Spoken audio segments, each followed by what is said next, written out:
প্রিয় দর্শক, আইনবি নিউজের পক্ষ থেকে আপনাদের সবাইকে জানাচ্ছি স্বাগত। আমি বাবুল আছি আপনাদের সাথে। পাট্টা বাজারে অনুসন্ধানী এক প্রতিবেদনে উঠে এসেছে ভয়াবহ এক প্রতারণার চক্র। স্টিম সেল থেরাপির নামে এক ভুয়া ডাক্তার মুজিবুল হকের কোটি টাকা চক্রের রহস্য। আসুন কথা না বাড়িয়ে আমরা চলে যাই মূল আলোচনা। পরিচয়ের আড়ালে প্রতারণা।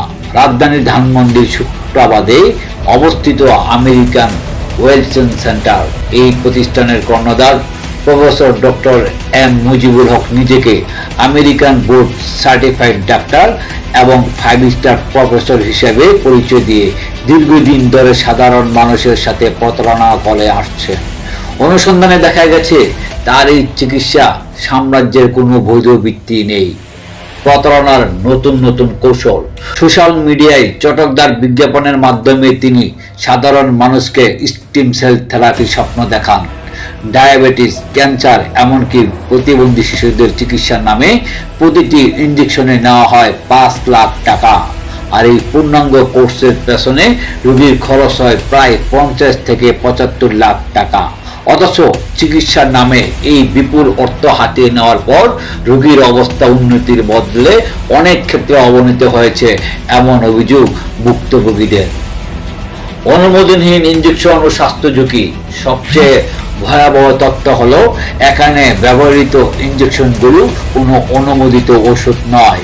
অভিযোগ রয়েছে গবেষণার উদ্দেশ্যে প্রস্তুত করা এইসব ইনজেকশন বিদেশ থেকে ব্যক্তিগত লাগেজে করে অতি গোপনে আনা হয়। কোনো ক্লিনিক্যাল ট্রায়াল বা স্বাস্থ্য অধিদপ্তরের অনুমোদন ছাড়াই অন্তত 2 শতাধিক রোগীর শরীরে এইসব প্রয়োগ করা হয়েছে, যা সরাসরি জীবন নাশের কারণ হতে পারে। আন্তর্জাতিক মহলেও বিতর্ক। শুধু বাংলাদেশই নয়, যুক্তরাষ্ট্রের টেক্সাস মেডিকেল বোর্ডও গত বছর ডিসেম্বরে মুজিবুল হককে চিকিৎসক হিসেবে পরিচয় দিতে নিষেধ করেছে।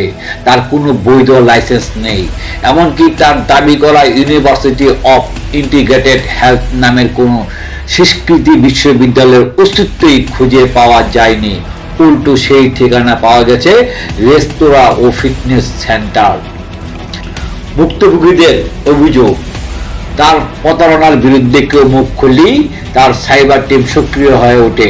নিউজ পোর্টাল, ভিডিও বা ব্যক্তিগত সোশ্যাল মিডিয়ায় অ্যাকাউন্ট হ্যাক কিংবা ধ্বংস করার হুমকি দিয়ে তারা সত্য চাপা দেওয়ার চেষ্টা করে।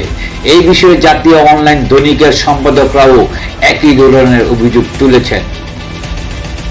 দর্শক, সব অভিযোগের প্রেক্ষিতে মুজিবুল হক অবশ্যই তার পদ্ধতিতে ন্যাচারাল মেডিসিনের দাবি করেছেন, তবে তিনি কোনো বৈধ অনুমোদন পত্র দেখাতে পারেননি। প্রতারণার এই চক্রের বিরুদ্ধে আইনানুগ ব্যবস্থা নেওয়ার দাবি এখন শুধু সময়ের দাবি। দর্শক, আজকে এই পর্যন্তই। আবার অন্য কোনো সময় অন্য কোনো নতুন অনুসন্ধানী সংবাদ নিয়ে আমি বাবুল আপনাদের সামনে উপস্থিত হব। সেই পর্যন্ত সুস্থ থাকুন, ভালো থাকুন। আল্লাহ হাফেজ।